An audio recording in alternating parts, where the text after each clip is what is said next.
Princess Alice, the British royal family's greatest secret. A daredeviling story that would be worthy of any great Hollywood film. This is a story worthy of a Hollywood film. It is the story of a European princess born into privilege, a woman who witnessed both the highest peaks of glory and the darkest depths of despair. She carried some of the purest British royal blood. She was a great-granddaughter of the legendary Queen Victoria. And yet, her life was hidden away, treated as an untold secret of the modern monarchy. This was Princess Alice of Battenberg, the mother of Prince Philip and the mother-in-law of Queen Elizabeth II. She remains the only woman in British royal history to have been confined to a psychiatric asylum, examined by Sigmund Freud himself, and later forced to live in seclusion, dressed in religious robes. Her life stands as a living testament to resilience and extraordinary courage, and also as a deeply painful tragedy. So why was this astonishing life kept out of the public spotlight for so long? Born in 1885 at Windsor Castle, Alice was a beautiful princess, widely praised as one of the most captivating young women in Europe. Her life seemed destined to be one of crowns and velvet, privilege and splendor. Yet from early childhood, she carried a profound challenge that would shape her reserved and introspective nature. Alice was born deaf. Through remarkable determination, she trained herself to lip-read with extraordinary skill in multiple languages. Her hearing loss sharpened her powers of observation, shaping a woman who saw and felt the world more deeply than most. In 1903, she married Prince Andrew of Greece and Denmark, in what historians have described as one of the rare, true love matches in royal history. Together, they had 5 children, the youngest of whom was the future Prince Philip. This romantic beginning felt every bit like a fairy tale, but peace within Europe's royal houses was always a fragile illusion. The early 20th century ushered in slaughter on an unprecedented scale. World War I swept across borders and thrones alike, triggering the collapse of nearly every royal empire to which Alice had once belonged. Her family was drawn into Greece's violent political upheaval, and in 1917, they were forced into exile for the first time. The true catastrophe struck in 1922. A military coup overthrew the monarchy, and in a rushed military tribunal, Prince Andrew was arrested and sentenced to death for treason. It was the darkest hour. Only the direct and decisive intervention of Britain's King George V, who dispatched a warship for their rescue, secured Andrew's pardon. Under British military protection, the family fled the country. Prince Philip was just 18 months old, and in the chaos, there was only time to place the infant in a makeshift orange crate for evacuation. That orange crate would become a haunting symbol of devastation, a stark reminder that even royal blood can be stripped of everything overnight.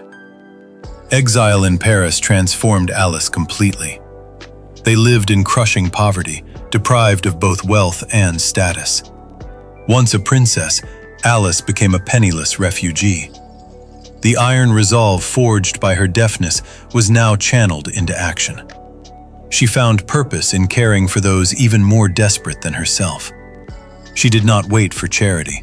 She volunteered as a nurse in the bleakest slums, worked tirelessly in hospitals, and opened an embroidery shop to earn a living and create work for other immigrants.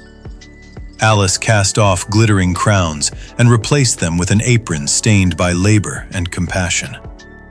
Yet economic ruin soon gave way to emotional and familial collapse. Prince Andrew, once a romantic husband, drifted into other relationships and withdrew from his family. Alice's 4 elder daughters married German princes and moved away. Her only son, Prince Philip, was sent to boarding schools in England and later Scotland. Loneliness and relentless pressure pushed Alice into a profound mental crisis. She became increasingly consumed by extreme religious beliefs, convinced she was receiving divine messages and possessed healing powers from God. Gradually, she lost her grip on reality, alarming those around her. It was then that the dark shadow of madness began to close in on her life. This was the most brutal turning point.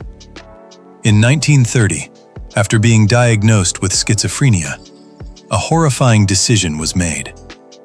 The royal family, including her own mother, intervened. Alice was forcibly committed to a sanatorium in Switzerland. Even more disturbing, one of those involved in assessing her condition was none other than the legendary Sigmund Freud himself. Worse still, Freud, revered worldwide as the father of psychoanalysis, advanced a deeply flawed and prejudiced theory about the illness of this royal woman. He believed that Alice's intense religious devotion was the result of sexual repression, and he proposed a barbaric treatment that makes us shudder today. Her desires, he claimed, needed to be cooled. The treatment involved directing high-intensity X-rays at Alice's ovaries to force her into early menopause, in the hope that reducing her hormones would stabilize her mind. Imagine it. A European princess, a great-granddaughter of Queen Victoria, subjected to such cruelty in the name of science. It was a near torturous act, sanctioned by some of the greatest minds of the era. Princess Alice endured 2 years in the institution, battling shocking treatments and overwhelming isolation. She tried to escape. She wrote desperate letters to her family, but they were intercepted, never reaching her son. For Prince Philip, then just a young boy, this was the ultimate betrayal. He was forbidden from contacting his mother. For 3 long years, he was not allowed to see her at all. Alice was erased from her son's life, and during this period, effectively erased from royal history, left to live in obscurity, forgotten and utterly isolated. When Alice was finally released, she did not return to her husband or her children. Her marriage had collapsed, and she became a wandering figure, moving across Europe.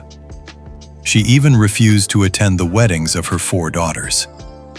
Then came yet another tragedy, the devastating death of one of her daughters and her young family in a plane crash. The pain would have broken almost anyone.